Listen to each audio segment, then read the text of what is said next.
Hello, നിങ്ങൾക്ക് നല്ലൊരു romantic movie കാണാൻ താല്പര്യമുണ്ടെങ്കിൽ അരുൺ ബോസ് സംവിധാനം ചെയ്ത മിണ്ടിയും പറഞ്ഞും കാണാം. അരുൺ ബോസ്, ലൂക്ക, മാരിവില്ലിൻ ഗോപുരങ്ങൾ എന്നീ സിനിമകൾക്ക് ശേഷം സംവിധാനം ചെയ്ത സിനിമയാണ് മിണ്ടിയും പറഞ്ഞും.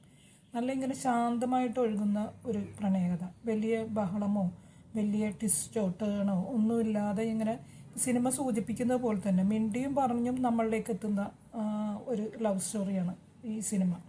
ഇതെന്ന് വെച്ചിട്ടുണ്ടെങ്കിൽ എന്താ പറയുക, ലോങ് ഡിസ്റ്റൻസ് ലവ്.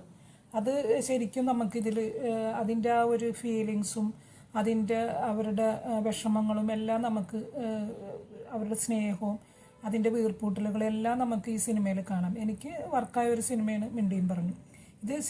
ഇതിൽ പിന്നെ സനലും ലീനയും അവർ സനൽ പുറത്താണ്, മീൻസ് സനൽ ഗൾഫിലാണ്, ലീന വീട്ടിലുമാണ്. അപ്പോൾ അവർ അവരുടെ സംഭാഷണങ്ങളും അതിലൂടെ ഉരുത്തിരിഞ്ഞ് വരുന്ന അവരുടെ പാസ്റ്റും, ഇവരുടെ ഈ സംഭാഷണങ്ങൾക്കിടയിലാണ് നമുക്ക് സിനിമയുടെ പാസ്റ്റ് എന്താണ്, ഇവരുടെ ബാക്ക് സ്റ്റോറി എന്താണെന്നൊക്കെ നമ്മൾ മനസ്സിലാക്കുന്നത് ഈ സംഭാഷണങ്ങളിലൂടെയും അതിനിടയിൽ വരുന്ന വിഷ്വൽ ട്രീറ്റിലൂടെയാണ് നമ്മൾ കാര്യങ്ങളൊക്കെ നമ്മൾ മനസ്സിലാക്കുന്നത്.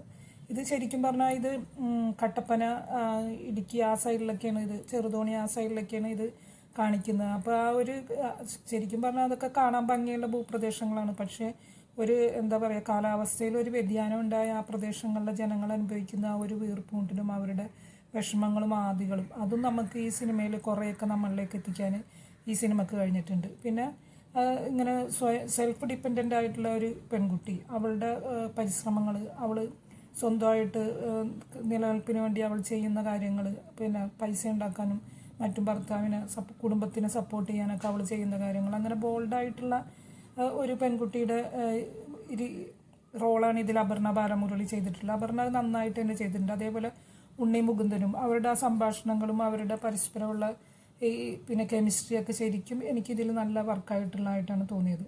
ഇതിൻ്റെ ബാക്ക് സ്റ്റോറി പറയുമ്പോഴും വളരെ ഇങ്ങനെ വലിയ പ്രശ്നങ്ങൾ, ഇങ്ങനെ ഒരുപാട് വലിയ ട്വിസ്റ്റും ടേണും ഒന്നുമില്ല. വെറും സാധാരണ രീതിയിൽ പോകുന്ന ഒരു പ്രണയത, അതിൻ്റേതായ ചില ബുദ്ധിമുട്ടുകൾ, അതിൽ അവർ സക്സസ് ആവുന്ന അങ്ങനെയൊക്കെയാണ്.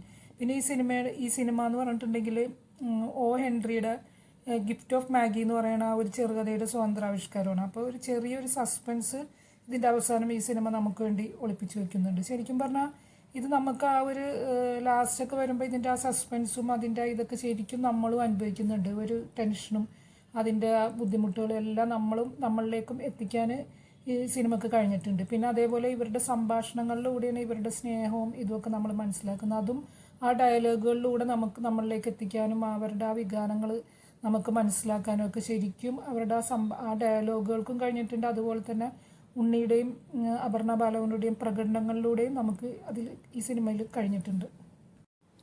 മാലാപാർവതി, ജാഫർ ഇടുക്കി തുടങ്ങിയവരും ഈ സിനിമയുടെ ഭാഗമാണ്. സിനിമ സൺ ആൻഡ് നെക്സ്റ്റിൽ അവൈലബിൾ ആണ്.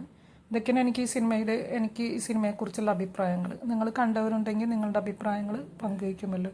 എൻ്റെ വീഡിയോ ഇഷ്ടമായ ലൈക്ക്, ഷെയർ ആൻഡ് സബ്സ്ക്രൈബ്. ഇനിയും നല്ലൊരു വീഡിയോ ആയിട്ട് വരാം. അതുവരെ ബായ്.